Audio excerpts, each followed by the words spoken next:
$150 millones que se malversaron de nuestros fondos como mexicanos del pueblo de México en contratos otorgados a Genaro García Luna, mejor conocido como Genarco, el secretario de Seguridad Pública del espurio expresidente Felipe Calderón, que hoy está declarado culpable acá en los Estados Unidos de 5 acusaciones formales relacionadas al narcotráfico. Así de claro, así de sencillo. Y como usted sabe, esta semana una corte en Florida le dio cauce a esta denuncia, a esta demanda que hace el gobierno de México, a pesar de que los abogados de Genaro García Luna, buscaran impugnar esta determinación, ¿no? Se le da cauce y ante esto, Pablo Gómez, titular de la Unidad de Inteligencia Financiera, informa sobre esta demanda, buscando, que se recuperen esos casi $650 millones. Consideramos que fue muy importante lo que planteó Pablo Gómez y por eso es que vamos a darle una repasadita rápido a lo que planteó hoy en la mañanera. Son datos muy importantes que usted debe de conocer y ahora que tenemos tiempo, ahora que el presidente se fue a como las 8:50 de la mañana, tenemos tiempo de que usted vea este momento tan importante de la mañanera. Gracias, presidente. Siguiendo entonces los comentarios que ha habido recientemente, como ustedes saben, ya lo ha dicho el presidente hace un momento, el gobierno de México recurrió a una demanda pidiendo que el dinero que se lo llevaron, cobrando contratos, por centenares de millones de dólares, pueda volver. Y la única forma que tenemos es yendo a un juzgado y presentando la demanda, que fue lo que se presentó. Sin embargo, los defensores de García Luna y de las empresas que movieron para hacer los contratos y llevarse el dinero, presentaron un recurso diciendo que la Corte de Estados Unidos, de Florida, no tenía capacidad jurídica para llevar ese juicio. Y esto hizo que el juicio se suspendiera mientras se resolvía ese incidente en otro tribunal. Pues ese otro tribunal ya resolvió. Y queremos decirles que ya no tienen recurso. Es definitivo, ya es inatacable. El juicio para la devolución de los recursos de México por parte de esta trama de corrupción se va a llevar a cabo. Habrá juicio, sin duda alguna. Viene el momento en el que el juez les va a exigir a los demandados que presenten una respuesta a las pretensiones del gobierno de México. Una vez que esto ocurra, se integra el jurado, se abre propiamente el juicio y viene el veredicto del jurado y la decisión del juez. Hay una serie tenemos aquí una lista que sería bueno que pusiéramos,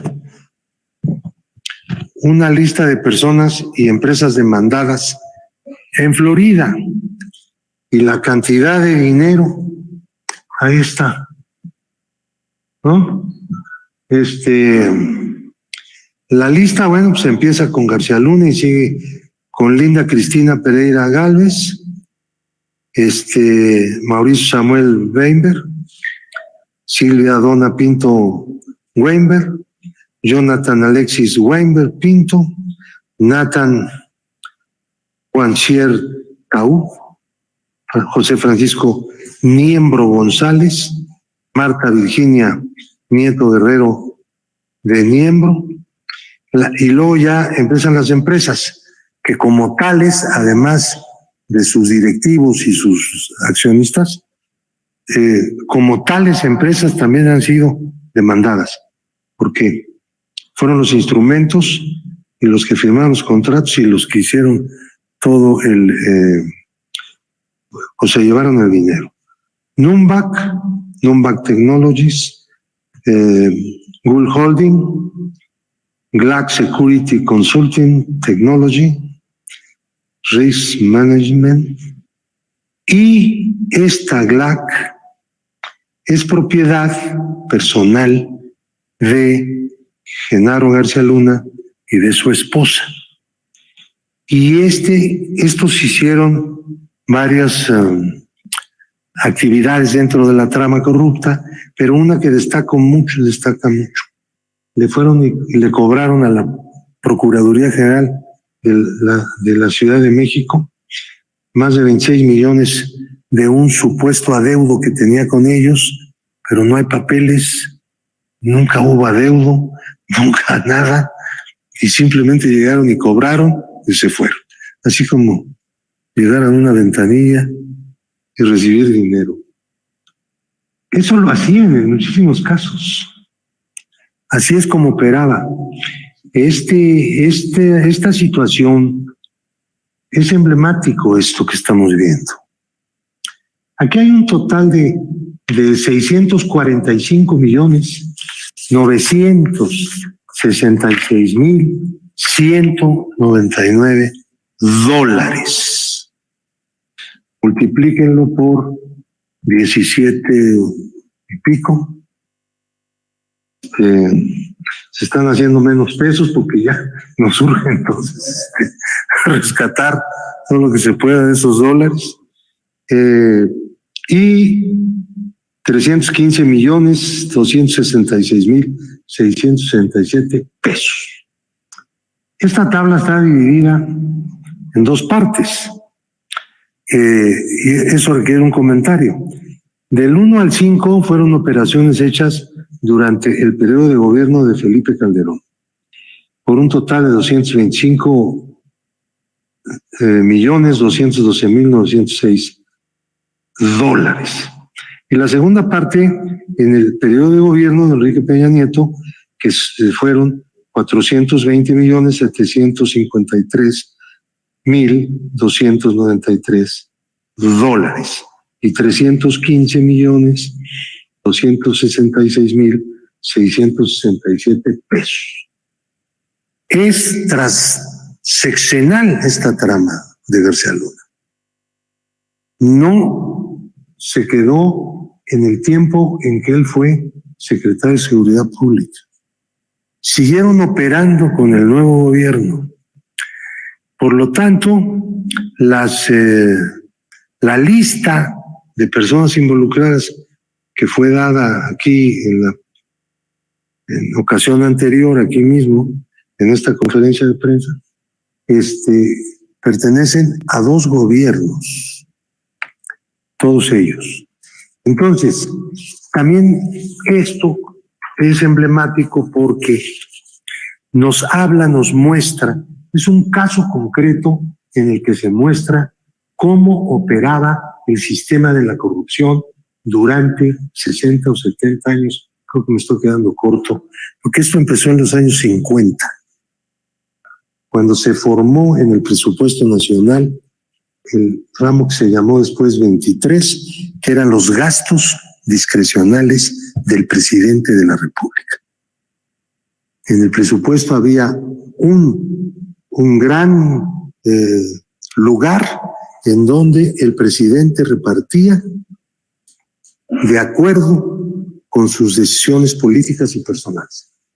Esa situación se prolongó durante mucho tiempo y fue generando poco a poco una estructura de lo que llamamos el Estado corrupto.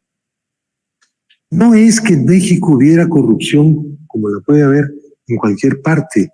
Nosotros no teníamos ese problema, nunca lo tuvimos.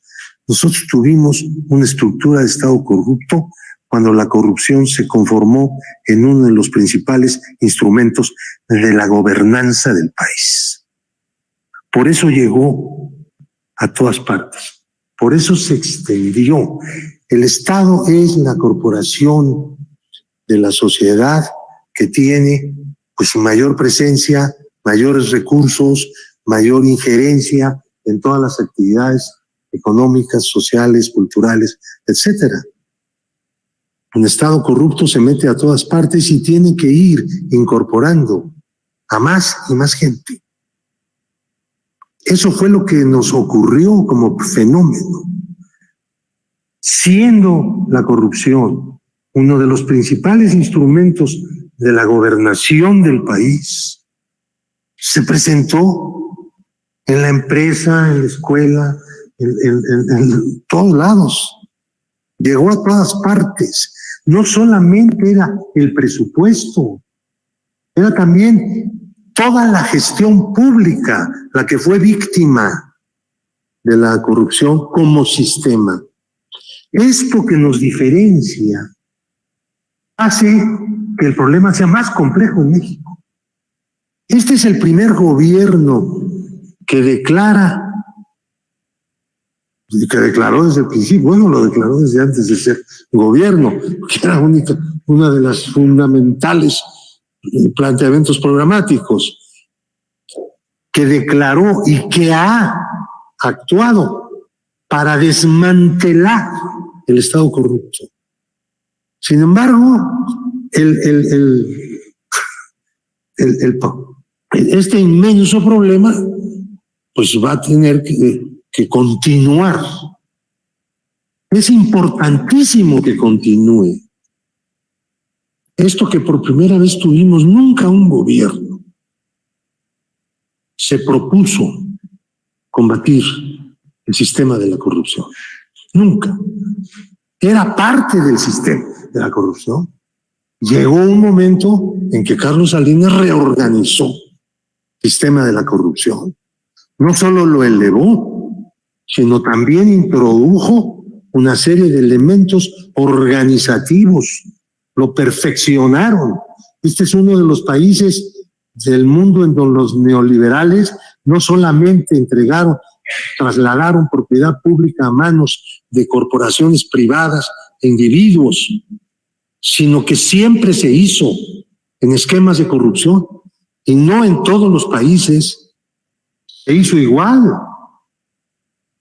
Nosotros destacamos y pregunten por todos lados entre los economistas y los periodistas, la gente que observó el fenómeno de la privatización de recursos públicos y de propiedad pública durante el neoliberalismo, y todos coincidirán en que México destaca porque tiene una característica muy propia. No es el único país, también hay otros, no voy a mencionarlos, pero hay muchos en Eurasia, hay muchísimos que hicieron eso. Al momento en que se cayó algo, repartieron todo, hicieron grandes millonarios, gigantescos, fortunas, pero eso ocurrió aquí.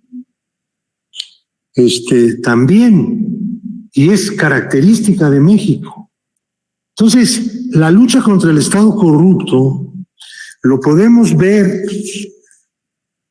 como un botón de muestra aquí, en esa gráfica. Tomaban el dinero, lo llevaban, le daban la vuelta a través de Barbados, lo tomaban como paraíso de tránsito y llegaba a Florida.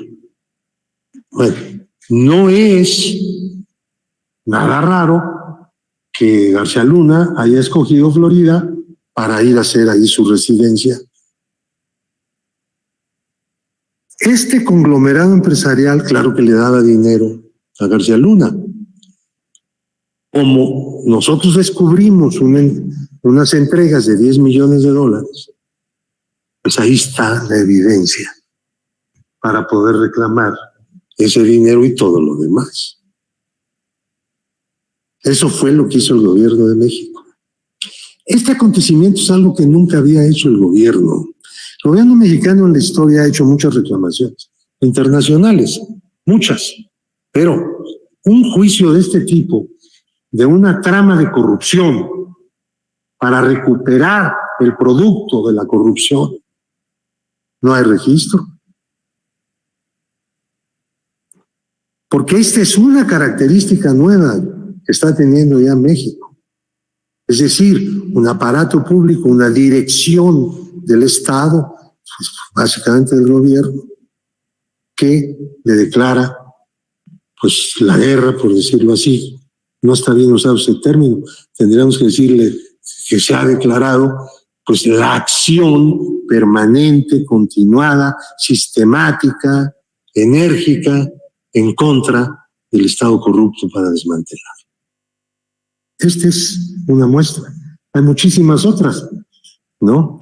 En la que por primera vez un gobierno se empeña pues en el combate a la corrupción como sistema que tanto daño le ha hecho a México y que tanto daño no solamente le ha hecho a las familias, a las personas, a los trabajadores, sino también a la forma de funcionamiento de las instituciones públicas. Tenemos una herencia, bueno, ustedes lo viven a diario, como todos. Continuar ese esfuerzo, no detenernos, es una clave. Cualquier traspié nos podría llevar a lo que ya sabemos que fue y cómo se gestó esta desgracia. Le llamamos a algunos estado corrupto, se oye horrible, pues eso es. Muchas gracias.